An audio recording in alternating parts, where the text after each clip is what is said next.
축하합니다. 터져나오는 박수 소리와 함께 샴페인 터지는 소리가 연회장을 가득 채웠습니다. 김민준 사장은 흐뭇한 미소를 지으며 단상 위에 신랑 신부를 바라봤어요. 하얀 웨딩드레스를 입은 딸 지수는 그 어느 때보다 아름다워 보였죠. 식이 끝난 후 대기실에서 지수가 민준의 손을 꼭 잡으며 말했습니다. 아빠, 저 정말 행복해요. 그녀의 눈가에는 행복의 눈물이 맺혀 있었어요. 민준은 딸의 머리를 쓰다듬으며 부드럽게 말했습니다. 우리 지수, 정말 예쁘다. 강우석 씨, 우리 딸 부탁합니다. 옆에 서 있던 신랑 우석은 90도로 허리를 숙이며 대답했어요. 장인어른, 지수를 평생 행복하게 해드리겠습니다. 손톱 밑 가시 하나 안 들어가게 하겠습니다. 민준은 중견 건설 회사를 운영하는 사업가였습니다. 평생을 땀 흘려 일군 회사였고 그 모든 것은 사랑하는 가족을 위한 것이었어요. 특히 외동딸 지수는 그의 삶의 전부나 다름없었죠. 지수의 어머니는 그녀가 10살 때 교통사고로 세상을 떠났고 민준은 아버지이자 어머니로서 딸을 키워왔습니다. 딸에게 부족함이 없게 상처받지 않게 항상 최선을 다했어요. 밤늦게까지 일하면서도 지수의 학교 행사는 하나도 빠지지 않았고 딸이 아플 때는 밤새 간호했습니다. 지수가 대학에 갈 때도 취업을 할 때도 민준은 항상 딸의 든든한 버팀목이었죠. 우석은 외국계 금융회사에 다니는 엘리트였습니다. 명문대를 졸업하고 외모도 준수하고 예의도 바른 사람이었어요. 지수와 우석은 친구의 소개로 만나 2년간의 연애 끝에 결혼에 골인했죠. 연애할 때 우석은 정말 완벽한 남자친구였어요.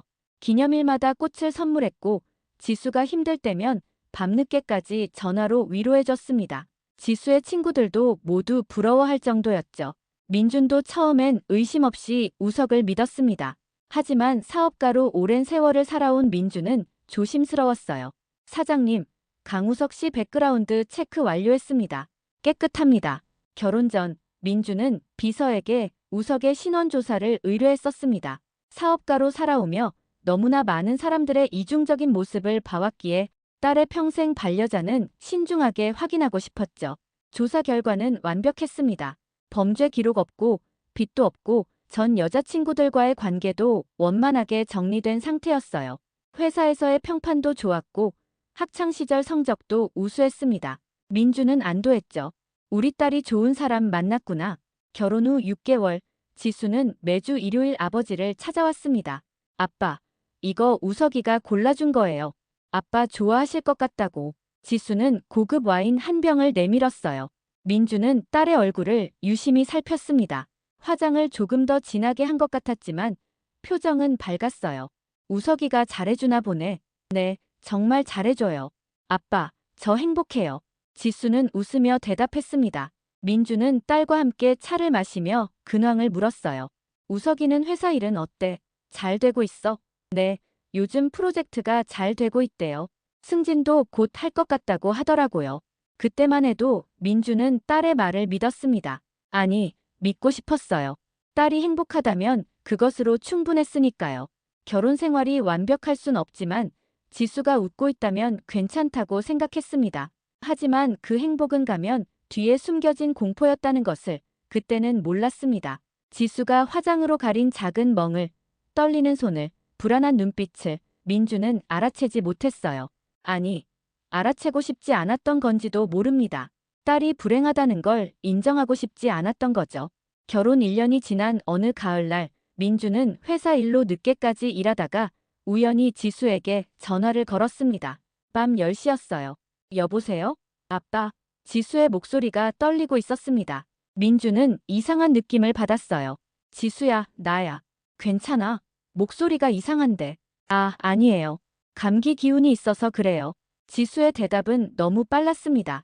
평소 같으면 아빠 회사 일은 잘 돼가냐고 물어봤을 텐데 오늘은 빨리 전화를 끊고 싶어 하는 것 같았어요. 그래, 약은 먹었어? 내일 병원 가봐야 하는 거 아냐? 아니에요, 괜찮아요. 아빠, 전화 끊을게요. 우석이가 곧 들어올 시간이라. 전화가 끊겼습니다. 민주는 뭔가 찝찝한 기분을 떨쳐낼 수가 없었어요. 딸의 목소리에서 공포 같은 게 느껴졌거든요. 하지만 민주는 자신의 기분을 과민 반응이라고 생각하려 했습니다. 신혼부부니까 바쁠 수도 있지. 내가 너무 신경을 쓰나. 그 후로 지수의 일요일 방문이 뜸해졌습니다. 아빠, 미안해요. 요즘 우석이 회사 일이 바빠서 주말에도 일해야 해요. 제가 집에서 뒷바라지 해줘야 해서. 변명은 그럴듯했습니다. 금융회사는 원래 바쁘다고 들었으니까요. 하지만 민준의 직감은 뭔가 잘못됐다고 속삭이고 있었습니다. 아버지로서의 육감이었을까요? 뭔가 딸이 숨기고 있다는 느낌이 들었어요. 가을이 깊어지고 겨울이 오던 어느 날, 민주는 우연히 백화점에서 지수를 목격했습니다. 두꺼운 터틀넥을 입고 선글라스를 쓴 채 황급히 걸어가는 모습이었어요. 12월 실내에서 선글라스라니. 민주는 이상했습니다. 지수야. 민준이 부르자 지수는 깜짝 놀라며 뒤를 돌아봤어요. 아, 아빠. 여기 왜? 지수의 반응은 놀란 것을 넘어서 당황한 것 같았습니다. 나 여기 거래처 미팅이 있어서. 근데 너 괜찮아? 왜 선글라스를? 아, 눈이 좀 피곤해서요. 렌즈를 오래 껴서 충혈됐어요. 지수는 황급히 웃으며 말했습니다. 하지만 그 웃음은 너무나 부자연스러웠어요. 입꼬리는 올라갔지만 눈은 웃지 않았습니다. 선글라스 좀 벗어봐. 민준이 말하자 지수는 한 걸음 뒤로 물러섰어요. 아빠, 정말 괜찮아요. 저 약속이 있어서 먼저 갈게요. 지수는 도망치듯 사라졌습니다. 민주는 그 자리에 멍하니 서 있었어요. 딸의 모습이 이상했습니다. 터틀넥으로 목을 완전히 가렸고 선글라스로 얼굴을 가렸어요. 12월의 말이죠. 걸음걸이도 평소보다 조심스러웠습니다. 뭔가 아픈 것처럼. 민준의 가슴에 불안이 엄습했습니다. 그날 밤 민준은 비서 박 실장에게 전화를 걸었습니다. 박 실장, 지수네 집 근처에서 신경 좀 써줘. 뭔가 이상해. 알겠습니다, 사장님. 박 실장은 민준의 심각한 어조를 알아챘어요. 20년을 함께 일한 사이니까요. 며칠 후 박 실장이 보고를 올렸습니다. 사장님, 강우석 씨가 최근 도박 문제로 회사에서 경고를 받았다는 소문이 있습니다. 그리고 밤늦게 술을 마시고 집에 들어가는 모습이 자주 목격됩니다. 민준의 얼굴이 굳어졌습니다. 도박, 술, 그게 다야? 일단 그게 전부입니다. 더 조사하겠습니다. 민준은 주먹을 꽉 쥐었어요.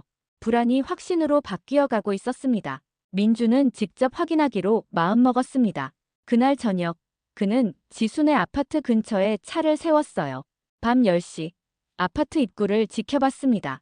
11시쯤 비틀거리며 들어오는 우석의 모습이 보였습니다. 넥타이는 풀어져 있었고 셔츠 단추도 잘못 잠겨 있었어요. 완전히 만취한 상태였습니다. 민주는 차 안에서 주먹을 쥐었습니다. 저 새끼가 저 꼴로 우리 딸한테 가는구나. 그리고 1시간 후, 쾅! 무언가 깨지는 소리가 들렸습니다. 민주는 차창을 내렸어요. 소리가 더 선명하게 들렸습니다. 이어서 여자의 비명소리가 들렸어요. 으악! 그만해. 그건 분명 지수의 목소리였습니다. 민준의 혈압이 치솟았습니다. 손이 떨렸고 숨이 막혔어요. 그는 차에서 내려 아파트로 달려갔습니다.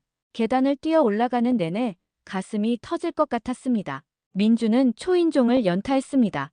띵동, 띵동, 띵동.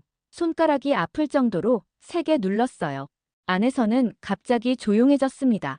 1분, 2분이 지났어요. 민주는 문을 두드렸습니다. 지수야, 아빠야, 문 열어. 얼마 후 우석이 문을 열었습니다. 술 냄새가 진동했어요. 아, 장인어른. 이 밤에 웬일이십니까? 우석의 눈은 충혈돼 있었고 말투는 건들거렸습니다. 평소의 공손한 모습은 어디에도 없었어요. 지수 어디 있어? 민준이 물었습니다. 안에 있습니다. 근데 좀 피곤해서 쉬고 있어요. 우석은 문을 막아섰어요. 당장 지수 불러. 민준이 소리치자 우석의 표정이 차갑게 변했습니다. 장인어른, 여긴 제 집입니다. 밤늦게 이러시면 곤란한데요. 우석의 태도는 완전히 달라져 있었습니다. 존댓말은 쓰지만 어투에는 반말 같은 무례함이 담겨 있었어요. 민준이 우석을 밀치고 안으로 들어갔습니다. 거실에는 깨진 유리컵들과 엎질러진 술병이 보였어요. 소파는 뒤집혀 있었고 액자는 바닥에 떨어져 깨져 있었습니다. 그리고 방 안에서 흐느끼는 소리가 들렸어요. 지수야. 민준이 방문을 열었습니다. 침대 구석에 웅크리고 앉아있는 지수가 보였습니다. 그녀의 왼쪽 눈가가 시퍼렇게 멍들어 있었고 입술은 터져 있었어요. 옷은 찢어져 있었고 팔에도 멍자국이 있었습니다. 아빠, 지수가 떨리는 목소리로 불렀습니다. 민주는 그 순간 자신의 심장이 찢어지는 것 같았어요. 숨이 막혔습니다. 눈앞이 캄캄했어요. 이건 꿈이겠지, 악몽이겠지. 하지만 딸의 멍든 얼굴은 너무나 선명한 현실이었습니다. 이 새끼가. 민주는 돌아서서 우석의 멱살을 잡았습니다. 평소 신사적이고 침착한 민준이었지만 이 순간만큼은 달랐어요. 이성이 아니라 본능이 움직였습니다. 감히 내 딸한테 손을 대. 민준의 손에 힘이 들어갔습니다. 장인어른, 오해십니다. 지수가 먼저. 우석이 변명하려 했습니다. 오해? 저게 오해로 보여. 민준은 주먹을 날렸습니다. 우석의 코에서 피가 흘러내렸어요. 아빠, 안 돼요. 지수가 울며 말렸습니다. 민주는 딸을 돌아봤어요. 지수야, 짐 싸. 당장 나가자. 아빠, 저는. 지수의 목소리는 떨리고 있었습니다. 그때 우석이 바닥에서 일어나며 비웃었습니다. 크크크. 장인어른, 지수가 나한테 절대 못 떠나요. 왜 아세요? 뭐? 민준이 돌아봤습니다. 지수가 저한테 빚이 있거든요. 장인어른 회사 기밀 서류를 제가 갖고 있고 그걸로 투자도 좀 했죠. 지수가 알려준 정보로. 이게 알려지면 장인어른 회사 주가 조작으로 큰일 나실 텐데. 우석의 목소리에는 승리의 확신이 담겨 있었습니다. 민주는 경악했습니다. 뭐라고? 지수야, 어서 장인어른께 말씀드려. 내가 우리 결혼 생활 위해서 아빠 회사 정보 나한테 준 거. 우석이 지수를 쳐다봤습니다. 지수는 고개를 떨구며 울기만 했어요. 민주는 딸을 바라봤습니다. 지수야, 이게 무슨 소리야? 아빠, 미안해요. 우석 오빠가 결혼 자금이 필요하다고. 한 번만 정보를 달라고. 지수의 목소리는 점점 작아졌습니다. 민주는 비틀거렸습니다. 딸이 자신을 배신했다는 사실보다 딸이 이런 악랄한 놈에게 이용당했다는 사실이 더 가슴 아팠어요. 크크크. 이제 아시겠어요? 지수는 못 나갑니다. 나가는 순간 장인어른 회사도 끝이고 지수도 공범으로 처벌받아요. 우석은 승리의 미소를 지었습니다. 민주는 주먹을 꽉 쥐었습니다. 하지만 이 순간 그는 냉철하게 생각해야 했어요. 감정적으로 대응하면 딸만 더 위험해질 것입니다. 알았다. 오늘은 그냥 가마. 하지만 우석 씨. 민주는 차갑게 우석을 바라봤습니다. 사람 건드리면 안 되는 사람이 있는 법이야. 당신이 크게 잘못 건드렸어. 민준의 목소리는 낮았지만 그 안에는 무서운 결기가 담겨 있었습니다. 우석은 순간 움찔했어요. 하지만 곧 다시 비웃었습니다. 뭘 하실 건데요? 증거는 제가 다 갖고 있는데. 민주는 대답하지 않았습니다. 지수를 한 번 더 바라본 후 아파트를 나섰어요. 그의 눈에는 분노가 아닌 냉혹한 결기가 담겨 있었습니다. 차에 탄 민주는 핸드폰을 꺼내 전화를 걸었습니다. 박 실장, 나야. 지금 당장 사무실로 나와. 그리고 법무팀 최 변호사도 호출해. 사장님, 무슨 일이신지. 우리 지수가 걔한테 맞고 있었어. 민준의 목소리가 떨렸습니다. 평생 딸을 지키려 했는데 자신의 눈앞에서 딸이 맞고 있었다는 사실이 믿기지 않았어요. 박 실장은 잠시 침묵하다가 단호하게 말했습니다. 알겠습니다. 30분 안에 사무실에서 뵙겠습니다. 그날 밤 민준의 사무실에는 긴급회의가 소집됐습니다. 박 실장, 최 변호사, 그리고 민준의 오랜 친구이자 전직 검사인 이진우가 함께했어요. 민준아, 진정해. 감정적으로 대응하면 오히려 지수만 위험해져. 진우가 민준의 어깨를 잡았습니다. 나도 알아. 그래서 차분하게 하려는 거야. 저 새끼를 완전히 무너뜨릴 거야. 민준의 눈에는 차가운 빛이 돌고 있었습니다. 최 변호사가 서류를 펼쳤습니다. 사장님, 일단 강우석이 들고 있다는 서류부터 확인해야 합니다. 실제로 그게 법적 문제가 될 수 있는지. 그건 내가 확인했어. 우석이가 말한 정보는 사실 중요한 건 아니야. 공개된 정보를 조금 일찍 알았을 뿐이지 미공개 중요 정보는 아니었어. 내가 지수한테 회사 중요 정보를 말한 적이 없거든. 민준이 말했습니다. 그럼 협박이 거짓이라는 건가요? 최 변호사가 물었습니다. 반은 맞고 반은 틀려.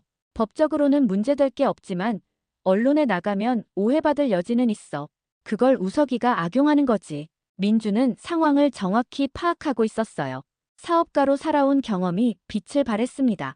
진우가 끼어들었습니다. 그럼 우리가 먼저 선수를 쳐야 해. 강우석의 범죄 증거를 확보하는 거야. 어떻게? 민준이 물었습니다. 민준아, 내 딸 지수를 믿어야 해. 지수가 협조해야 증거를 모을 수 있어. 진우가 진지하게 말했습니다. 민준은 고민에 빠졌어요. 지수는 지금 공포에 질려 있을 겁니다. 협조를 요청하는 것 자체가 딸을 더 위험에 빠뜨리는 건 아닐까요? 하지만 다른 방법차에 탄 민주는 핸드폰을 꺼내 전화를 걸었습니다. 박 실장, 나야. 지금 당장 사무실로 나와. 그리고 법무팀 최 변호사도 호출해. 사장님, 무슨 일이신지. 우리 지수가 걔한테 맞고 있었어. 민준의 목소리가 떨렸습니다. 평생 딸을 지키려 했는데 자신의 눈앞에서 딸이 맞고 있었다는 사실이 믿기지 않았어요. 박 실장은 잠시 침묵하다가 단호하게 말했습니다. 알겠습니다. 30분 안에 사무실에서 뵙겠습니다. 그날 밤 민준의 사무실에는 긴급회의가 소집됐습니다. 박 실장, 최 변호사, 그리고 민준의 오랜 친구이자 전직 검사인 이진우가 함께했어요. 민준아, 진정해. 감정적으로 대응하면 오히려 지수만 위험해져. 진우가 민준의 어깨를 잡았습니다. 나도 알아. 그래서 차분하게 하려는 거야. 저 새끼를 완전히 무너뜨릴 거야. 민준의 눈에는 차가운 빛이 돌고 있었습니다. 최 변호사가 서류를 펼쳤습니다. 사장님, 일단 강우석이 들고 있다는 서류부터 확인해야 합니다. 실제로 그게 법적 문제가 될 수 있는지. 그건 내가 확인했어. 우석이가 말한 정보는 사실 중요한 건 아니야. 공개된 정보를 조금 일찍 알았을 뿐이지 미공개 중요 정보는 아니었어. 내가 지수한테 회사 중요 정보를 말한 적이 없거든. 민준이 말했습니다. 그럼 협박이 거짓이라는 건가요? 최 변호사가 물었습니다. 반은 맞고 반은 틀려. 법적으로는 문제될 게 없지만 언론에 나가면 오해받을 여지는 있어. 그걸 우석이가 악용하는 거지. 민준은 상황을 정확히 파악하고 있었어요. 사업가로 살아온 경험이 빛을 발했습니다. 진우가 끼어들었습니다. 그럼 우리가 먼저 선수를 쳐야 해. 강우석의 범죄 증거를 확보하는 거야. 어떻게? 민준이 물었습니다. 민준아, 내 딸 지수를 믿어야 해. 지수가 협조해야 증거를 모을 수 있어. 진우가 진지하게 말했습니다. 민준은 고민에 빠졌어요. 지수는 지금 공포에 질려 있을 겁니다. 협조를 요청하는 것 자체가 딸을 더 위험에 빠뜨리는 건 아닐까요? 하지만 다른 방법이 없었습니다. 박 실장. 예, 사장님. 강우석의 모든 것을 파헤쳐. 과거, 현재, 재무 상태, 인간관계, 회사 내 평판, 전부. 이 새끼가 숨기고 있는 게 뭐가 더 있는지 찾아내. 알겠습니다. 다음 날 민주는 조심스럽게 지수에게 전화를 걸었습니다. 지수야, 나 아빠야. 아빠. 지수의 목소리는 여전히 떨리고 있었습니다. 혹시 우석이가 옆에 있어? 아니요, 회사 갔어요. 민주는 안도했습니다. 지수야, 아빠 말 잘 들어. 너 지금 위험해. 우석이한테서 벗어나야 해. 아빠, 안 돼요. 우석 오빠가 정말 회사 망하게 할 거예요. 지수의 목소리에는 공포가 가득했습니다. 아냐, 지수야. 그건 협박이야. 법적으로 문제될 게 없어. 아빠가 다 확인했어. 진짜요? 지수의 목소리에 희망이 섞였습니다. 그래. 그리고 지수야, 내가 폭력의 증거를 모아줘야 해. 사진, 녹음, 문자, 뭐든지. 그래야 우석이를 처벌할 수 있어. 전화기 너머로 지수의 흐느끼는 소리가 들렸습니다. 아빠, 무서워요. 알아, 지수야. 하지만 아빠가 반드시 너를 구해낼 거야. 조금만 용기 내줘. 민준의 목소리는 단호했지만 따뜻했습니다. 이 없었습니다. 박 실장. 예, 사장님. 강우석의 모든 것을 파헤쳐. 과거, 현재, 재무 상태, 인간관계, 회사 내 평판, 전부. 이 새끼가 숨기고 있는 게 뭐가 더 있는지 찾아내. 알겠습니다. 다음 날 민주는 조심스럽게 지수에게 전화를 걸었습니다. 지수야, 나 아빠야. 아빠. 지수의 목소리는 여전히 떨리고 있었습니다. 혹시 우석이가 옆에 있어? 아니요, 회사 갔어요. 민주는 안도했습니다. 지수야, 아빠 말 잘 들어. 너 지금 위험해. 우석이한테서 벗어나야 해. 아빠, 안 돼요. 우석 오빠가 정말 회사 망하게 할 거예요. 지수의 목소리에는 공포가 가득했습니다. 아냐, 지수야.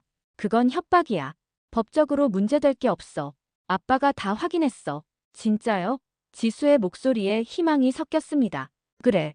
그리고 지수야, 내가 폭력의 증거를 모아줘야 해.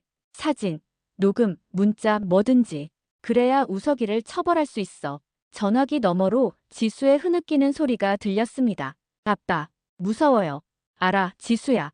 하지만 아빠가 반드시 너를 구해낼 거야. 조금만 용기 내줘. 민준의 목소리는 단호했지만 따뜻했습니다. 2주 후, 박 실장이 두꺼운 보고서를 들고 민준의 사무실로 들어왔습니다. 사장님, 강우석의 진짜 얼굴을 찾았습니다. 박 실장의 표정은 어두웠어요. 보고서는 충격적이었습니다.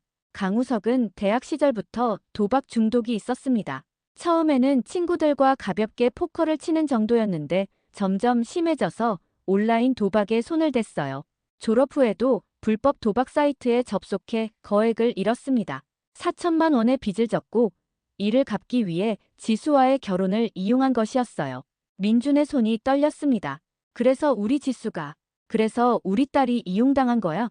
더 충격적인 것은 우석에게 전 여자친구가 있었고 그녀도 우석의 폭력으로 고통받다가 결국 헤어졌다는 것이었습니다. 전 여자친구는 증언했어요. 처음에는 너무 좋았어요. 완벽한 남자친구였죠. 하지만 6개월쯤 지나니까 술을 마시고 폭력을 휘둘렀어요. 저는 그때 3개월을 버텼는데 더는 못 견디고 도망쳤습니다. 그 여자친구는 지금도 심리치료를 받고 있었어요. 그리고 사장님, 이것 보십시오. 박 실장이 사진 한 장을 꺼냈습니다. 우석이 한 여자와 호텔에 들어가는 사진이었어요. 결혼하고도 바람을 피우고 있었습니다. 회사 동료라고 합니다. 사진은 여러 장이었어요. 레스토랑에서 손을 잡는 모습, 차에 함께 타는 모습, 호텔 로비에서 키스하는 모습까지. 민준의 손이 떨렸습니다. 분노가 치밀어 올랐지만 그는 침착함을 유지했어요. 좋아, 이제 움직이자. 그날 민준은 지수를 만났습니다. 조용한 카페의 구석자리였어요. 우석이 모를 장소를 골랐습니다. 지수야, 아빠. 지수는 여전히 화장으로 멍을 가리고 있었습니다. 하지만 이번에는 선글라스는 쓰지 않았어요. 민준은 가방에서 서류들을 꺼냈습니다. 이게 뭔지 알아? 우석이의 진짜 모습이야. 지수는 서류를 읽으며 점점 얼굴이 하얘졌습니다. 도박 기록이 먼저 나왔어요. 대학교 2학년 때부터 시작된 도박, 졸업 후 불법 도박 사이트 이용 내역, 4천만 원의 빚 독촉 문자들. 다음은 전 여자친구의 진술서였습니다. 지수는 읽으며 손이 떨렸어요. 그 여자친구도 자신처럼 맞았다는 것, 결국 도망쳤다는 것, 그리고 마지막으로 불륜 사진들. 이건. 지수는 말을 잇지 못했습니다. 지수야, 넌 지금 악마와 살고 있어. 이 상황에서 벗어나려면 내가 용기를 내야 해. 민준이 말했습니다. 지수는 서류를 쥔 채 울기 시작했어요. 아빠, 저는 왜 이렇게 바보 같을까요? 제가 정말 사랑했다고 생각했는데. 아니야, 지수야. 내 잘못이 아니야.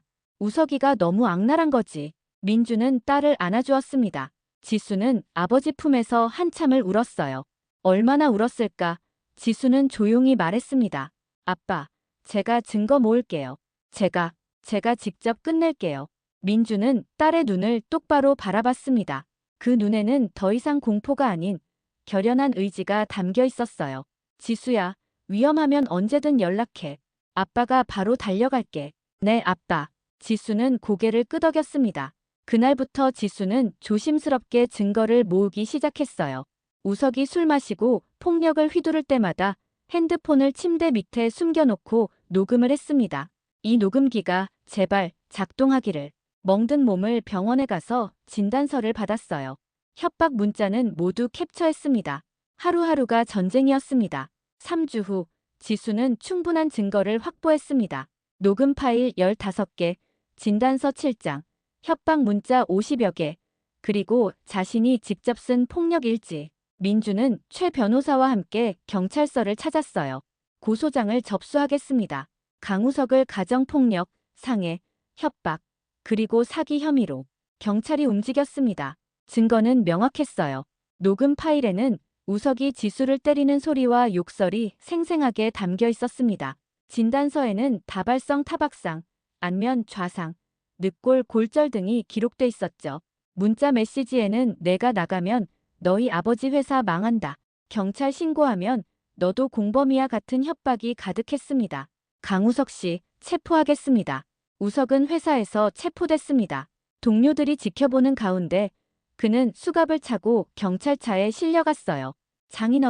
장인어른한테 말씀드릴 게 있어요. 제발. 우석은 절규했지만 민주는 차갑게 외면했습니다. 이제 당신이 할 일은 법정에서 죗값을 치르는 것뿐입니다. 민준의 목소리에는 일말의 동요도 없었어요. 우석은 경찰차에 실려가면서도 계속 소리쳤습니다. 장인어른, 저도 피해자예요. 도박 중독 때문에 제가 미쳐서 그런 거예요. 하지만 아무도 그의 말을 들어주지 않았습니다. 재판이 시작됐습니다. 검사는 우석의 모든 범죄를 낱낱이 밝혔어요. 피고인 강우석은 계획적으로 피해자 김지수 씨와 결혼해 재산을 취할 목적이었으며 결혼 생활 중 지속적으로 폭력을 가했습니다.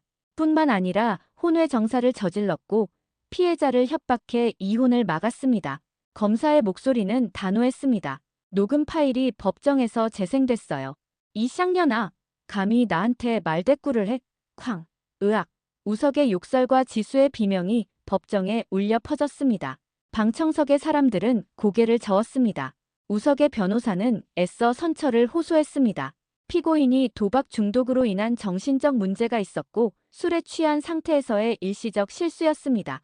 피고인은 지금 깊이 반성하고 있으며 치료를 받을 의사가 있습니다. 하지만 판사는 단호했어요. 피고인의 범행은 계획적이고 반복적이었으며 피해자에게 심각한 정신적, 육체적 피해를 입혔습니다. 특히 피해자의 신뢰를 악용해 결혼한 점은 매우 악질적입니다. 도박 중독이나 음주는 범행의 이유가 될 수 없으며 오히려 피고인의 인격적 결함을 보여줍니다. 판사가 선고했습니다. 피고인에게 징역 3년을 선고합니다. 방청석에서 지수는 조용히 눈물을 흘렸습니다. 민준이 딸의 손을 꽉 잡았어요. 다 끝났어, 지수야. 아빠. 지수는 아버지의 어깨에 기대며 울었습니다. 그건 슬픔의 눈물이 아니었어요. 해방의 눈물이었습니다.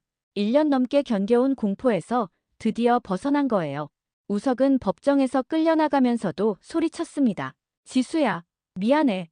정말 미안해. 하지만 지수는 돌아보지 않았습니다. 재판이 끝난 후 민준과 지수는 법원 계단에 앉아 서울의 하늘을 바라봤습니다. 가을 하늘은 맑고 높았어요. 아빠, 제가 너무 한심하죠? 지수가 물었습니다. 아니야, 지수야. 너는 용감했어. 악마한테 맞서 싸운 거야. 민준이 대답했습니다. 근데 아빠, 저는 왜 그 사람을 사랑한다고 착각했을까요? 지수의 목소리에는 혼란이 담겨 있었어요. 민준은 잠시 생각하다가 말했습니다. 지수야, 사랑은 착각이 아니었어. 내가 사랑한 건 진짜야. 다만 우석이가 보여준 모습이 거짓이었던 거지. 내 사랑은 진짜였어. 그 말에 지수는 조금 위안을 받는 것 같았어요. 지수는 아버지를 바라봤습니다. 그의 눈에는 따뜻함과 슬픔이 함께 담겨 있었어요. 아빠, 저 이제 어떻게 해야 해요? 살아가는 거지. 천천히 아물어가면서. 민준이 대답했습니다. 6개월이 흘렀습니다. 지수는 심리치료를 받으며 서서히 일상으로 돌아갔어요. 처음에는 악몽에 시달렸습니다. 밤마다 우석이 나타나는 꿈을 꾸었고 남자만 봐도 움찔했어요.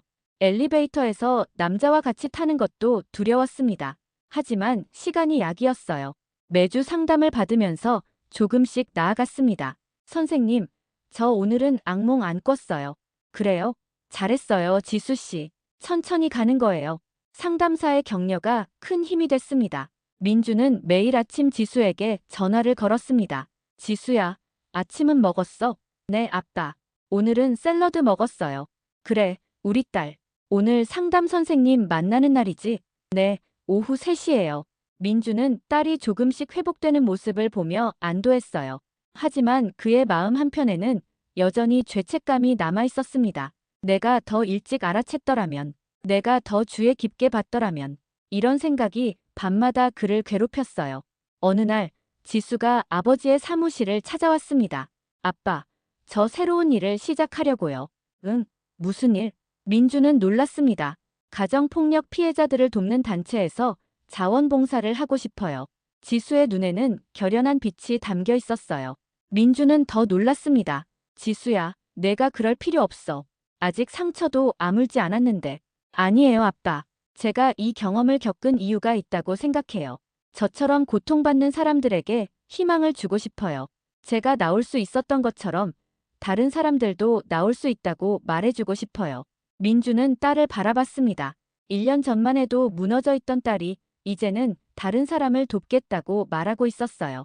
그는 뭉클함을 느꼈습니다. 우리 딸, 정말 강하구나. 아빠 덕분이에요. 지수는 웃었습니다. 그 웃음은 1년 만에 보는 진짜 웃음이었어요.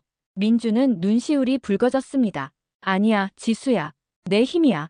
내가 포기하지 않았기에 가능한 거야. 그날 저녁 민주는 아내의 사진 앞에 섰습니다. 10년 전 세상을 떠난 아내. 사진 속의 그녀는 여전히 따뜻하게 미소 짓고 있었어요. 여보, 우리 지수 정말 강하게 컸어요. 당신 닮았나 봐.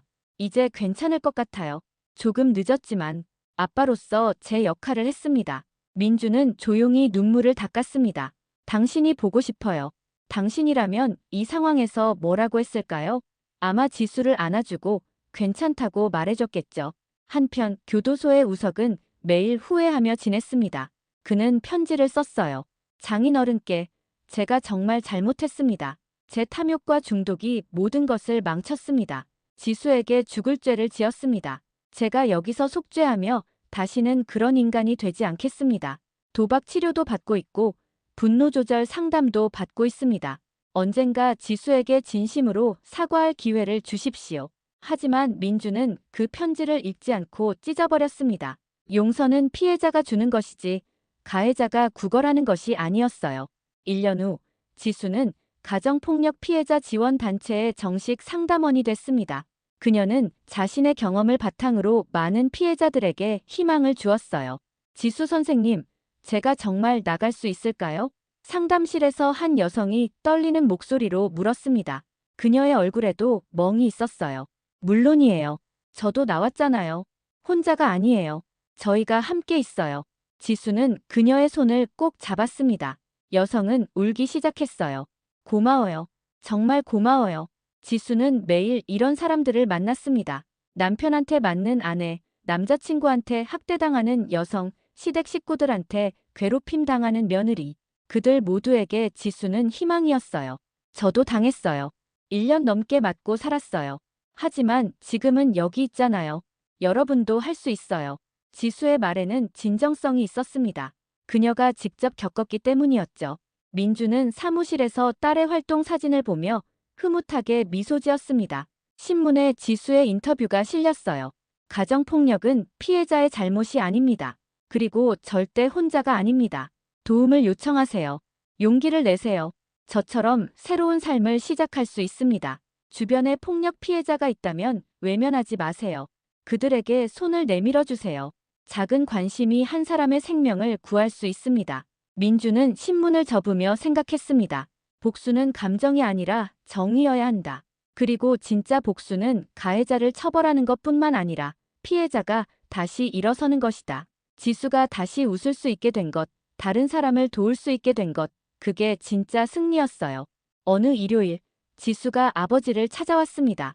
오랜만에 두 사람은 함께 저녁을 먹었어요. 아빠가 직접 요리한 된장찌개와 김치찌개였습니다. 아빠, 감사해요. 지수가 말했습니다. 뭐가? 포기하지 않고 저를 구해줘서. 아빠 아니었으면 저 아직도 그 지옥에 있었을 거예요.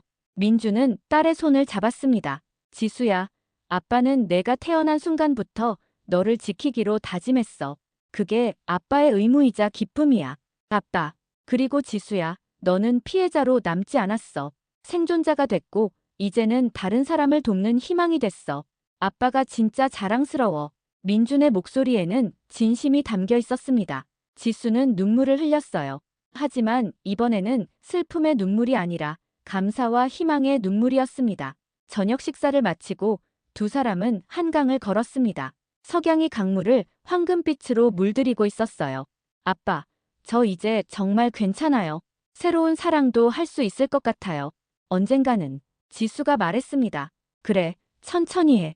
서두를 필요 없어. 민준이 대답했습니다. 근데 아빠, 다음번에는 제가 잘 볼게요. 제대로 된 사람을 만날게요. 민주는 웃었어요. 그래, 우리 지수. 그리고 아빠가 항상 옆에 있을게. 두 사람은 손을 잡고 석양을 바라봤습니다. 어둠이 지나고 빛이 오듯 고통이 지나고 희망이 왔습니다. 지수는 문득 생각했습니다. 엄마가 살아계셨다면 뭐라고 했을까? 아마 울면서 안아줬겠죠. 괜찮아, 지수야. 다 지나갔어. 이제 행복할 일만 남았어. 엄마의 목소리가 들리는 것 같았어요. 민준도 같은 생각을 하고 있었습니다. 여보, 우리 딸 잘 컸죠? 당신이 하늘에서 지켜봐 줬나 봐요. 고마워요. 석양 아래 두 사람의 그림자가 길게 늘어졌습니다. 아버지와 딸, 서로를 지켜주는 가족, 세상에서 가장 강한 사랑. 그들은 천천히 걸었습니다. 급할 것 없었어요. 이제 평화가 찾아왔으니까. 지수는 다시 시작할 수 있었고 민주는 딸을 지켜냈습니다. 그것으로 충분했어요. 혹시 여러분 주변에 가정폭력으로 고통받는 사람이 있다면 외면하지 마세요. 그들에게 필요한 건 거창한 도움이 아니라 당신은 혼자가 아니다라는 한마디입니다. 작은 관심이 한 사람의 생명을 구할 수 있어요. 그리고 만약 여러분이 지금 폭력의 피해자라면 기억하세요. 그것은 절대 여러분의 잘못이 아닙니다. 도움을 요청하세요. 용기를 내세요. 여러분은 존엄한 사람이며 행복할 자격이 있습니다. 사랑은 폭력이 아닙니다. 사랑은 존중입니다. 진짜 사랑은 상대를 아프게 하지 않아요. 진짜 사랑은 서로를 지켜주는 겁니다.